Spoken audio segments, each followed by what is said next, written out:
Assalamualaikum semua. Saya Syafiqah. Saya Ain. Saya pula Najiha.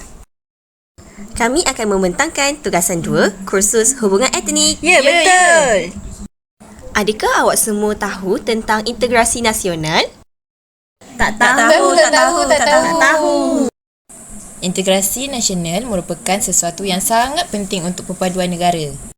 Integrasi nasional merupakan satu proses ataupun matlamat di mana semua penduduk dalam sesuatu wilayah tertentu hidup bersama-sama selama-lamanya dan saling menghormati tanpa mengira agama, perbezaan etnik dan bahasa serta sudi berkongsi pengalaman, latar belakang, sejarah dan nilai. Apakah cabaran hubungan etnik dalam memperkukuhkan integrasi nasional? Mari saya jelaskan. Baiklah, sekarang saya akan menerangkan cabaran hubungan etnik untuk memperkukuhkan integrasi nasional dari sudut pendidikan. Cabaran dari sudut pendidikan. Hal ini dikatakan sebagai suatu cabaran kerana berlaku suatu hubungan yang renggang antara murid-murid Melayu, Cina dan India. Hal ini berlaku disebabkan wujudnya sekolah vernacular, iaitu sekolah jenis kebangsaan Cina dan juga sekolah jenis kebangsaan Tamil. Ibu bapa lebih cenderung untuk menghantar anak-anak mereka ke sekolah jenis kebangsaan Cina, iaitu SJKC, dan sekolah jenis kebangsaan Tamil, iaitu SJKT, kerana ibu bapa khawatir sekiranya dihantar anak-anak ini ke sekolah kebangsaan, dikhawatiri anak-anak mereka tidak fasih berbahasa Cina ataupun Tamil.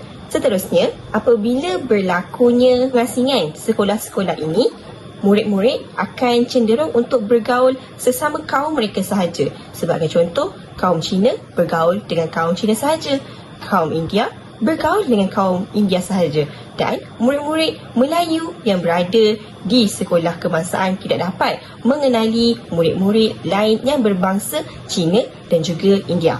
Menurut akhbar Malaysia kini mencatatkan bahawa seramai hanya 18% sahaja murid yang bukan berbangsa Cina bersekolah di SJKC, manakala selebihnya adalah murid-murid yang berbangsa Cina. Begitu juga dengan sekolah jenis kebangsaan Tamil.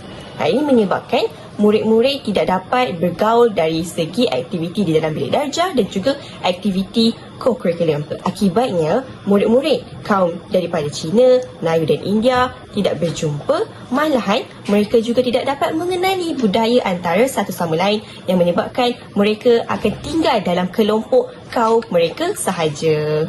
Selain daripada wujudnya sekolah SJKC dan juga SJKT, cabaran pendidikan ini juga boleh dilihat dari sudut guru sendiri. Selain itu, dari segi cabaran pendidikan, guru juga mengalami masalah yang tertentu, iaitu guru kekurangan masa untuk memasukkan elemen kebudayaan semasa sesi pengajaran dan juga pembelajaran. Hal ini disebabkan guru-guru perlu fokus untuk menghabiskan silibus dan juga topik dalam sesuatu mata pelajaran hanya dalam tempoh 1 tahun. Jadi, terlalu banyak perkara yang penting yang perlu difokuskan dalam sesuatu tempoh pengajaran tersebut, seperti elemen berentas kurikulum, standard pengajaran dan pembelajaran yang perlu dicapai, kaedah-kaedah dan juga teknik pengajaran yang menarik yang perlu digunakan dalam sesuatu sesi pengajaran dan pembelajaran untuk memastikan murid-murid dapat mencapai tahap yang ditetapkan. Oleh itu, hanya terdapat sedikit perkara berkaitan dengan kebudayaan yang dapat dimasukkan semasa sesi pengajaran dan pembelajaran. Akibatnya, murid-murid hanya mampu diperkenalkan dengan budaya setiap kaum dalam sesi luar bilik darjah. Jadi, tidak terlalu banyak perkara yang dapat merangkumi elemen kebudayaan dalam sesi mata pelajaran tersebut. Okey, kita teruskan dengan cabaran yang kedua, iaitu cabaran dari segi ekonomi. Okey, kenapa dikatakan wujudnya cabaran dari segi ekonomi dalam hubungan etnik ini adalah kerana berlaku perbezaan ekonomi antara kaum. Okey, buktinya apa? Buktinya, dalam bidang ekonomi, jelas orang Melayu dan penduduk asli yang lain menguasai bidang yang mundur. Seperti apa? Seperti kerja yang memerlukan banyak tenaga kerja manusia dan juga yang berteknologi rendah. Sebagai contoh apa? Sebagai contoh dalam bidang pertanian, iaitu Melayu selalunya buat kerja dekat sawah padi untuk tanam padi untuk dapatkan beras. Di mana yang kita tahu bahawa proses untuk mendapatkan beras tersebut, proses menanam padi, semua tu adalah salah satu kerja yang sangat berat, dan kerja yang berat inilah yang dilakukan oleh orang Melayu, kaum Melayu. Berbeza pula dengan kaum Cina yang mana mereka lebih memonopoli dalam bidang sektor perniagaan, yang mana kita tahu sektor perniagaan adalah sektor yang lebih maju berbanding daripada sektor pertanian. Dan yang terakhir adalah kaum India.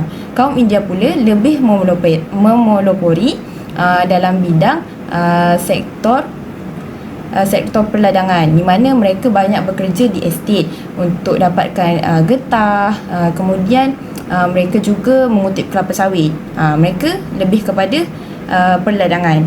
Jadi dekat sini kita dah dapat lihat bahawa terdapat 3 perbezaan sektor bagi setiap kaum. Sektor Melayu adalah sektor pertanian, kaum India sektor perladangan, manakala masyarakat Cina, kaum Cina adalah sektor perniagaan. Jadi terdapat 3 jurang yang berbeza, dan perbezaan ini juga menghasilkan hasil yang berbeza juga. Kerana itulah terdapat persaingan ekonomi antara setiap kaum. Disebabkan perbezaan sektor yang mereka kuasai, maka terdapat jurang pendapatan yang tidak seimbang, dan jurang pendapatan yang tak seimbang inilah yang boleh mengakibatkan ketidakstabilan dalam masyarakat. Di mana kita tengok kenapa wujudnya ketidakstabilan dalam masyarakat ni, sebab ada yang kaya, ada yang miskin. Ada yang terlampau kaya, ada yang terlampau miskin. Sebab itulah wujudnya jurang perbezaan pendapatan ni. Jurang pendapatan perbezaan yang tidak seimbang. Sebab itulah mengakibatkan ketidakstabilan dalam masyarakat. Disebabkan itu masyarakat Cina ni tak puas hati. Sebab apa? Sebab banyak peluang perniagaan lebih terbuka kepada masyarakat Melayu ataupun masyarakat Bumi Putra. Sedangkan masyarakat Cina ni yang banyak sumbang kepada ekonomi. Jadi masyarakat Cina ataupun kaum Cina tak berpuas hati terhadap syarat-syarat tersebut. Baiklah, kita lihat pula cabaran budaya. Baiklah, bila kita tahu negara Malaysia ini kaya dengan berbagai kaum seperti Melayu, Cina, India, Iban, Kenyah, Kerajaan Dusun dan sebagainya. Jadi ini menyebabkan Malaysia juga mempunyai kaya dan mempunyai berbagai budaya, agama, bahasa dan adat resam. Okey, baiklah, cabaran yang timbul dalam budaya ini apabila ada kepelbagaian budaya antara kaum akan menyebabnya kaum ini menimbulkan sensitiviti budaya. Kenapa? Setiap kaum ada agama, bahasa dan kebudayaan yang berlainan. Malangnya perbezaan ini jadi disebabkan kaum sendiri terus memperjuangkan bahasa dan budaya mereka sendiri. Kesannya sudah tentu akan menyebabkan anggota etnik lebih utamakan anggota etniknya sendiri, lebih-lebih lagi dalam memilih sahabat, mendapatkan pekerjaan atau sebagainya. Kesimpulannya, anggota etnik hanya akan berkomunikasi dan bersosial dengan satu etnik yang sama dengan dirinya sahaja. Hal ini menjadi tegal ataupun tabu kerana ia memang sukar untuk diubah walaupun menggunakan teknologi canggih sekalipun. Kita tak boleh ubah. Okey, kita lihat Melayu ini terkenal dengan pakaian baju kurung. Jadi di Malaysia ini dah biasa melihat baju kurung, baju kebaya. Tetapi kebanyakannya tidak semua akan melancong atau pergi bercuti di Sabah Sarawak, yang mana mereka juga mempunyai budaya, pakaian, makanan, adat resam yang lain. Jadi ini menimbulkan sensitiviti di mana apabila kita Melayu ini berniat untuk bergurau. Misalnya isu yang timbul, Rizal Ibrahim bersama isterinya mencuba pakaian busana Iban. Yang di mana busana Iban ini dilihat mempunyai seperti duit siling, dan kebanyakannya di negara Malaysia, kita akan nampak pakaian seperti ini sebagai alas meja. Jadi Rizal ini dia telah menyatakan bahawa dia telah membeli, menyamakan pakaian ini dengan alas meja. Dia menyamakan pakaian ini dengan kain buruk dan sebagainya, sehingga menimbulkan sensitiviti dan perbalahan di mana antara etnik-etnik yang juga yang dikenali sebagai artis telah mengecam dan menegur tindakan Rizal Ibrahim itu sehingga sehingga isu itu tular ketika itu. Antara artisnya adalah Bob Yusof, Faye Kusairi dan Dewi Liana, kerana mereka tiga orang ini dikenali sebagai etnik Iban. Mereka juga berasal dari kaum Iban. Tetapi tindakan ini wajarlah kerana kita sebagai rakyat Malaysia yang berbilang kaum, budaya, bahasa dan agama perlu menghormati etnik lain. Rizal Ibrahim dan isterinya juga telah memadam video yang telah dimuat naik yang membeli pakaian itu. Jadi di sini kita lihat bahawa Rizal Ibrahim itu sedarlah bahawa tindakannya adalah salah. Jadi apabila kita lihat cabaran iaitu sensitiviti budaya ini tidak dipelihara dan tidak dijaga dengan baik, ia juga menyebabkan wujudnya ketidakpuashatian atau perbalahan akibat pelanggaran sensitiviti sesuatu budaya, sehingga berlaku lagi cabaran ini, iaitu berlaku perbalahan di media sosial. Kesimpulannya, sebagai rakyat Malaysia, perbuatan kaum adalah perkara utama yang harus diberi perhatian kerana pemupukan hubungan etnik antara masyarakat ialah amat penting bagi negara Malaysia yang bermasyarakat majmuk serta menjamin kestabilan politik ekonomi negara. Kerajaan sentiasa prihatin dan mengambil berat terhadap isu perpaduan ini supaya dapat mengekalkan keharmonian kehidupan di negara kita selain menjaga kemerdekaan yang telah dicapai melalui perpaduan nenek moyang kita. Oleh yang demikian, setiap kaum golongan masyarakat dan semua pihak adalah perlu terlibat bekerjasama dalam mencapai usaha yang murni bagi menjamin kehidupan sejahtera yang berkepanjangan. Dan kita dapatlah matlamat untuk menyatu padukan dan kita dapat mencapai integrasi nasional. Oh begitu, banyaknya cabaran tersebut. Jika begitu, apakah peranan badan kerajaan dalam memperkukuhkan integrasi nasional Kak Ain? Oh, jom mari saya terangkan. Seterusnya, apakah peranan badan kerajaan untuk memperkukuhkan integrasi nasional? Seperti yang telah diterangkan sebentar tadi, cabarannya adalah berlaku hubungan renggang antara murid-murid Melayu, Cina dan India akibat wujudnya sekolah jenis kebangsaan Cina dan juga sekolah jenis kebangsaan Tamil. Jadi, pihak kerajaan iaitu Kementerian Pendidikan Malaysia sendiri berperanan untuk memperkasakan sekolah kebangsaan. Jadi persoalannya, bagaimana hendak memperkasakan sekolah kebangsaan? Iaitu dengan cara meningkatkan mutu sekolah kebangsaan itu sendiri dengan cara memperkenalkan mata pelajaran Cina dan juga mata pelajaran Tamil kepada murid-murid Cina dan juga India yang hendak mempelajari bahasa tersebut. Selain itu, kerajaan juga berperanan untuk mempromosikan kepada pihak ibu bapa supaya ibu bapa berasa yakin untuk menghantar anak-anak mereka ke sekolah kebangsaan agar murid-murid dapat bergaul antara satu sama lain. Jadi, guru juga memainkan peranan di sekolah untuk menjadikan sesi pengajaran dan pembelajaran bahasa Cina dan juga bahasa Tamil ini lebih menarik supaya dapat menarik minat murid-murid ini untuk terus belajar dengan seronok di sekolah. Jadi, untuk memastikan guru-guru ini menepati piawaian sesi pengajaran dan pembelajaran yang ditetapkan ini, Kementerian Pendidikan Malaysia berperanan untuk memperluaskan program transformasi daerah iaitu DTP. Selain itu, kerajaan juga iaitu Kementerian Pendidikan berperanan untuk memperluaskan fungsi dan peranan pejabat pelajaran daerah PPD supaya dapat memastikan kualiti guru dalam meneruskan sesi pengajaran dan pembelajaran bahasa Cina dan juga bahasa Tamil. Peranan kerajaan dalam program transformasi daerah dan juga pejabat pelajaran daerah ini perlulah diperluaskan sebagai rakan pembantu dan pemantau prestasi sekolah serta bertanggungjawab menganalisis data sekolah, terutamanya berkaitan dengan mata pelajaran Cina dan juga Tamil serta bagaimana hubungan murid-murid yang berlainan kaum ini di sekolah. Jadi, apabila terdapat murid-murid Cina dan juga India yang bersekolah di sekolah kebangsaan, maka terdapat integrasi nasional yang dapat dikukuhkan di sekolah berpunca daripada murid-murid yang dapat mengenali murid-murid daripada kaum lain dalam satu sekolah yang sama.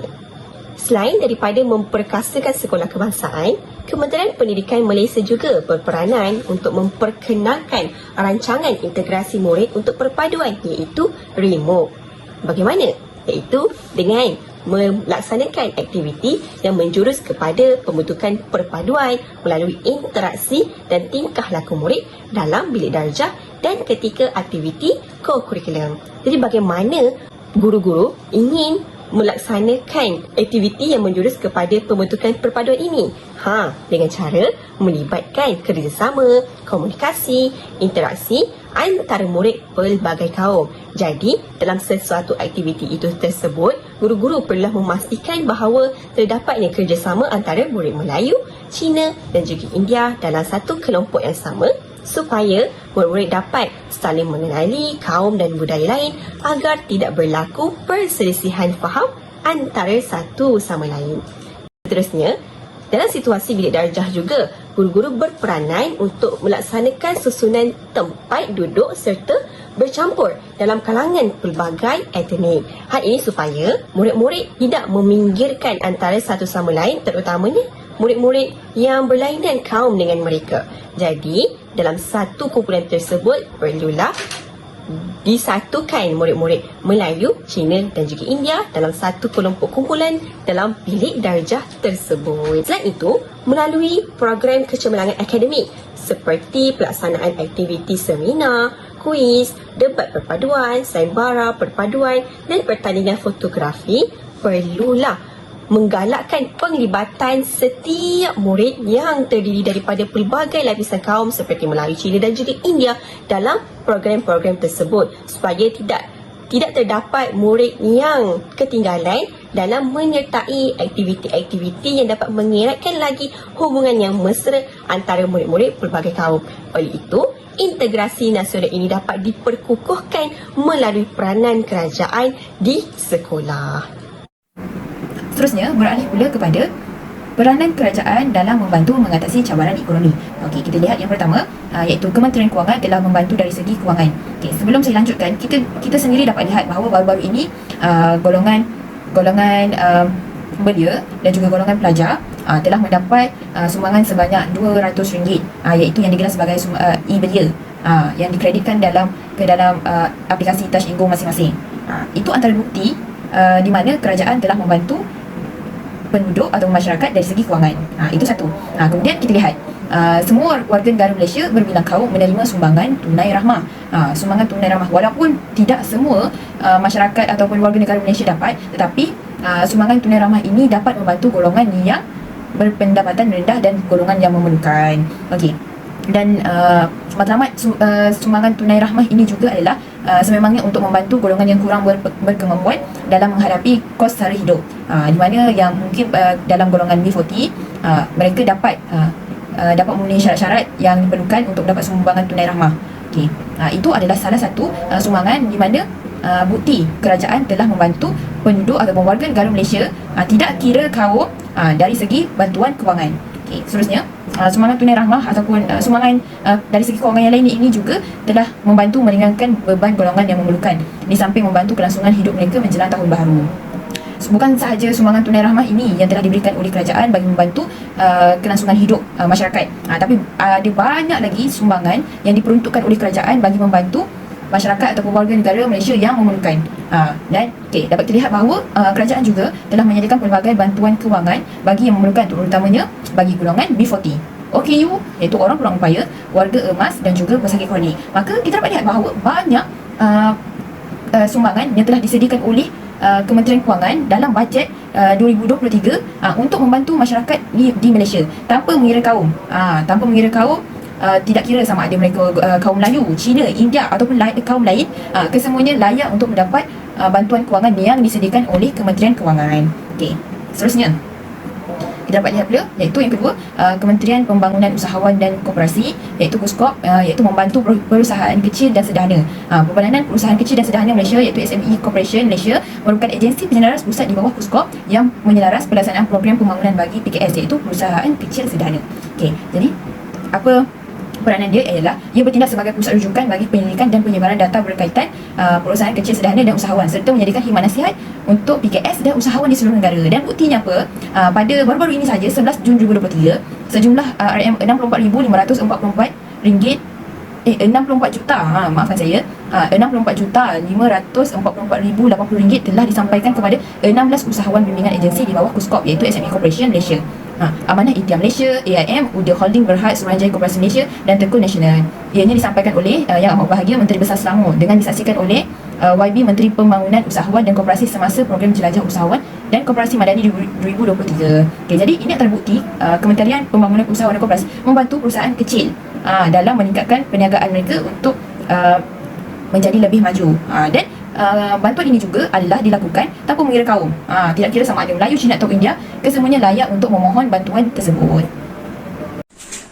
Selain itu, kita lihat peranan kerajaan dalam perkukuhan integrasi nasional.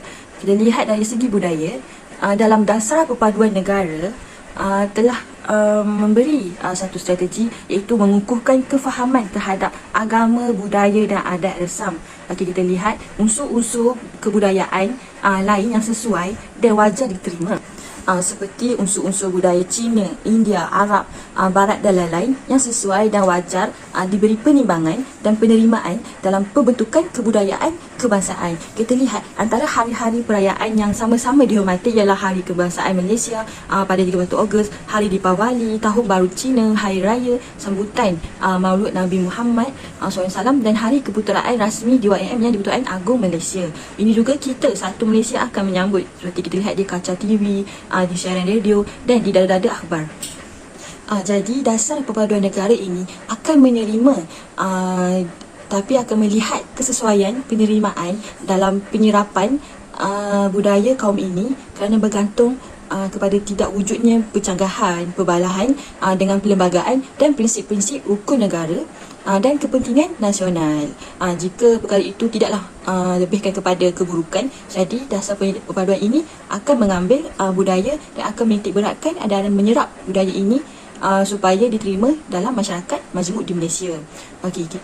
Seterusnya, setiap kebudayaan ini mestilah mempunyai asas-asas moral dan kerohanian sejagat pada amnya dan pada agama Islam kerana agama Islam merupakan agama rasmi negara Malaysia.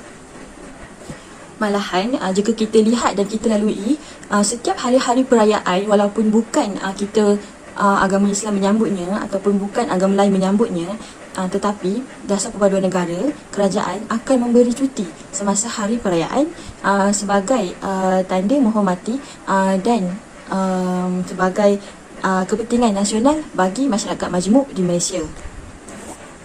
Kita lihat pula bukan itu sahaja, malah Jabatan Kebudayaan dan Kesenian Negara JKKN telah menyemarakkan dan melestarikan seni budaya seperti menyambut sambutan perayaan setiap kaum, seperti kunjung mengunjung sewaktu rumah terbuka dan mengadakan perayaan seperti baru-baru ini ada majlis Hari Raya dan dijemput dalam satu penduduk itu walaupun berbilang kaum, ada India, Cina dan sebagainya juga dijemput untuk hadir bagi memeriahkan lagi majlis Hari Raya tersebut.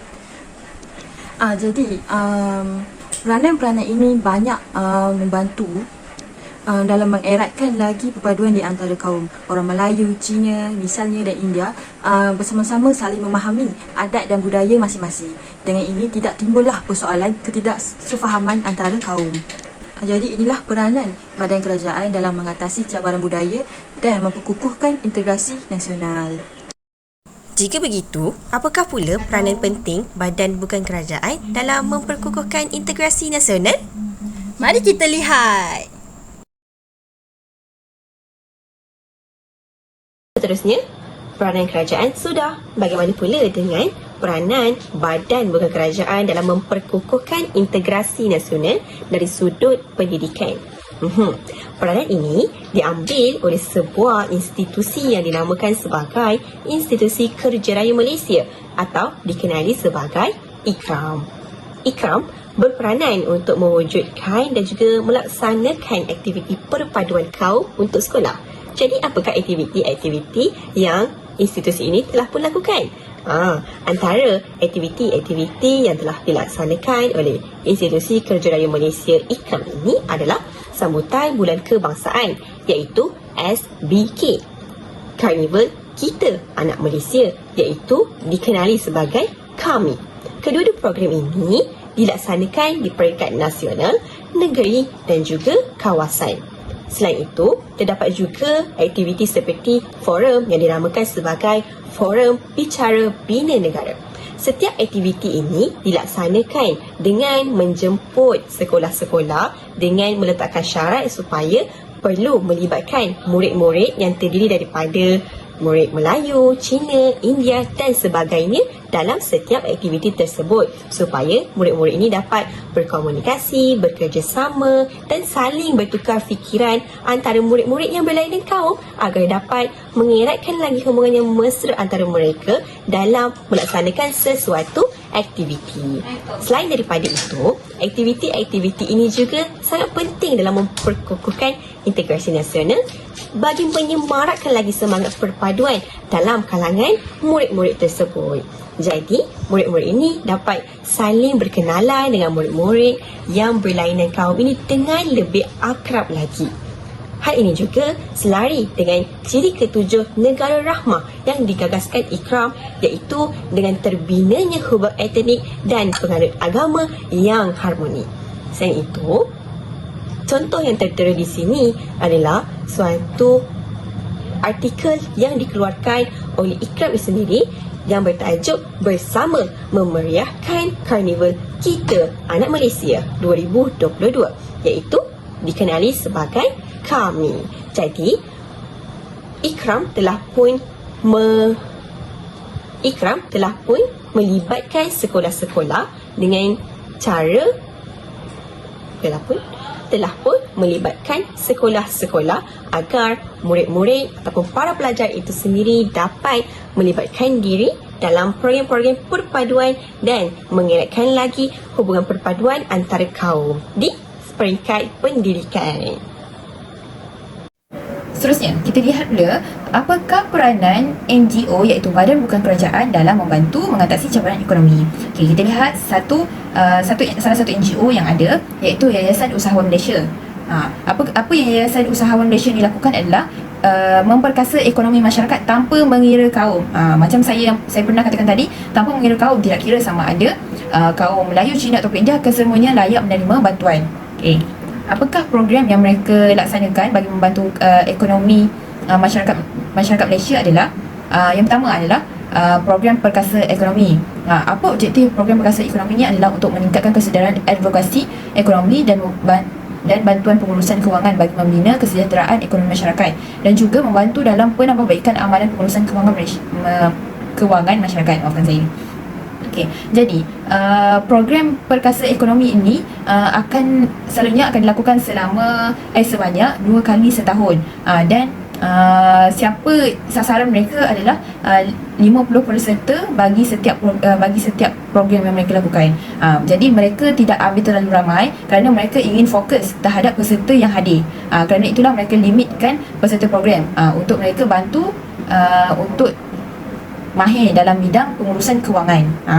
Kerana pengurusan kewangan sangatlah penting untuk kemajuan ekonomi. Kerana itulah program perkasa ekonomi ini dilakukan untuk membuka dan mencelikkan mata bagi setiap usahawan ini untuk menguruskan kewangan mereka dengan baik. Okey. Seterusnya yang kedua adalah program ekonomi digital. Okey, apa objektif program ini adalah untuk membimbing komuniti menggunakan platform pemasaran secara digital bagi memperluas skop pemasaran. Dan yang kedua adalah meningkatkan keupayaan projek usahawan ekonomi setempat melalui tinjauan keperluan komuniti. Kita tahu sekarang ni adalah era yang mana kesemuanya adalah di hujung jari, iaitu kita banyak melakukan marketing ataupun kita lebih banyak menggunakan media sosial untuk membantu mengembangkan perusahaan atau perniagaan yang kita lakukan. Berita sendiri pun kita banyak lihat daripada media sosial berbanding di kaca televisyen, betul tak? Sebab itulah kita perlu menggunakan platform media sosial ini dengan betul untuk memperluas perusahaan ni ataupun perdagangan yang telah kita laksanakan. Kerana itulah Yayasan Usahawan Malaysia telah melancarkan program ekonomi digital ini untuk membantu para usahawan untuk menggunakan platform media sosial ini dan menggunakan aplikasi-aplikasi digital yang boleh membantu mereka untuk meningkatkan lagi dan memperluaskan lagi perusahaan ataupun perdagangan ataupun perniagaan yang mereka lakukan. Okey, seterusnya yang ketiga adalah Karnival Kerjaya, iaitu Jom Cari Kerja. Jadi, apa objektifnya adalah untuk mengaktifkan penganjuran Karnival Peluang Kerjaya, melaksanakan latihan persediaan ke dunia pekerjaan dan juga mewujudkan peluang pekerjaan dan kerjasama dengan pelbagai industri. Jadi, Karnival Kerjaya ni selalunya dibuka untuk para remaja belia yang baru saja tamatkan pengajian mereka. Jadi Karnival Kerjaya ini dilakukan untuk membuka mata mereka untuk melihat apakah peluang pekerjaan yang mereka boleh ceburi untuk bantu mereka dalam meneruskan kehidupan mereka. Dan Karnival Kerjaya ini juga membantu mereka untuk membuat persediaan sebelum terjun ke dalam bidang pekerjaan ini, ke dalam dunia pekerjaan. Okey, jadi itulah antara usaha badan bukan kerajaan iaitu Yayasan Usahawan Malaysia untuk memperkasakan ekonomi masyarakat tanpa mengira kaum, iaitu kesemua kaum boleh turut serta dalam program yang mereka lakukan ini. Seterusnya kita lihat peranan bukan kerajaan dalam memperkukuhkan integrasi nasional. Okey, bukan sahaja kerajaan memberi peranan, bahkan bukan kerajaan juga memberi peranan. Misalnya di dalam budaya, kita lihat mempunyai Persatuan Kebudayaan dan Kesenian Warisan Malaysia, Karnival dan Kongres Warisan serta Industri Kreatif. Okey, kita lihat, kita faham bahawa Persatuan Kebudayaan ini menanam semangat apresiasi dan penghayatan terhadap warisan Malaysia di kalangan rakyat pelbagai usia dan kaum, merangkumi seni budaya Malaysia seperti seni pakaian, seni kraft tangan, seni mempertahankan diri seperti silat, seni penulisan, seni makanan, minuman dan lain-lain. Okey. Persatuan ini mengenal pasti kekuatan dan membina keupayaan serta mengikis kelemahan warisan Malaysia melalui perancangan dan tindakan yang strategik. Jadi kita lihat badan bukan kerajaan, Persatuan Kebudayaan dan Kesenian Malaysia, Kesenian Warisan Malaysia ini memberikan banyak peranan untuk pelbagai kaum di Malaysia dengan memperkenalkan seni, makanan, minuman dan lain-lain supaya budaya lain tahu dan kenal dan selaminya menyerap segala budaya dan adat resam kaum lain. Bukan itu sahaja, malah persatuan ini juga menelusuri, memperpustaka dan menyebarkan segala pengetahuan keilmuan yang tersirat tentang bahan, teknik, cita rasa dan gaya sentuhan dalam pengkaryaan dan produk warisan melalui pengwujudan komuniti warisan. Seterusnya, ia juga mengutuhkan pelestarian kreativiti warisan Malaysia tanpa mengabaikan keaslian nilai-nilai estetika, roh dan nilai insting pengkayaan dan produk. Hal ini kerana menjaga budaya dan sensitiviti kaum supaya tidak menimbulkan perbalahan antara budaya lain dan kaum lain.